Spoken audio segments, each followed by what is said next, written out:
ముందుగా శ్రీకృష్ణ ప్రార్థన. వసుదేవసుతం దేవం కంసచాణూరమర్దనం దేవకీ పరమానందం కృష్ణం వందే జగద్గురుం. శ్రీకృష్ణం వందే జగద్గురుం.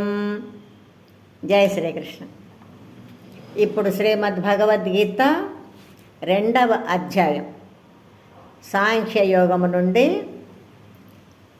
చివరి శ్లోకం 72వ శ్లోకం నేర్చుకుందాం. Now we will learn Shrimad Bhagavad Gita chapter 2 Sankhya Yoga. Last shloka 72.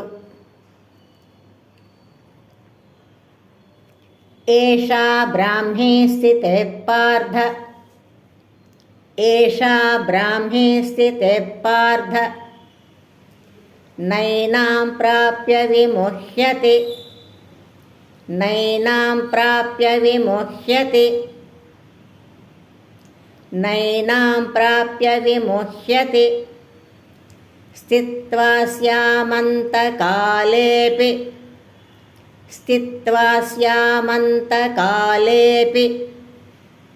బ్రహ్మ నిర్వాణమృచ్చతి బ్రహ్మ నిర్వాణమృచ్చతి. Once again.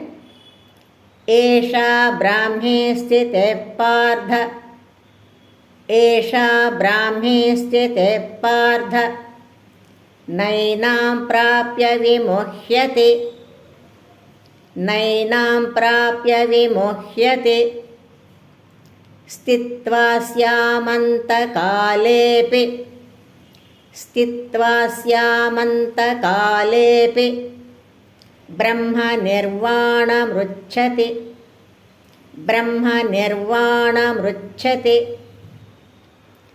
Now full line.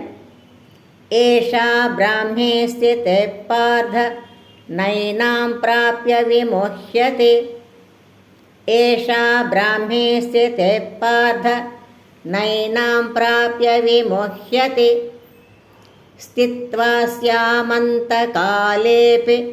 బ్రహ్మ నిర్వాణమృచ్చతి స్థిత్వా స్యామంతకాలేపి బ్రహ్మ నిర్వాణమృచ్చతి.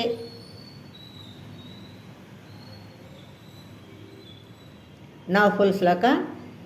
ఏషా బ్రాహ్మీ స్థితే పార్థ నైనాం ప్రాప్య విముహ్యతి స్థిత్వా స్యామంతకాలేపి బ్రహ్మ నిర్వాణమృచ్చతి ఏషా బ్రాహ్మీ స్థితే పార్థ నైనాం ప్రాప్య విముహ్యతి స్థిత్వా స్యామంతకాలేపి బ్రహ్మ నిర్వాణమృచ్చతి. జై శ్రీకృష్ణ. ఇప్పుడు పుష్పిక. ఓం తత్సదితి శ్రీమద్భగవద్గీతాసు ఉపనిషత్సు బ్రహ్మ విద్యాయాం యోగశాస్త్రే శ్రీకృష్ణార్జున సంవాదే సాంఖ్యయోగో నామ 2యోऽధ్యాయః. ఓం శ్రీకృష్ణార్పణమస్తు.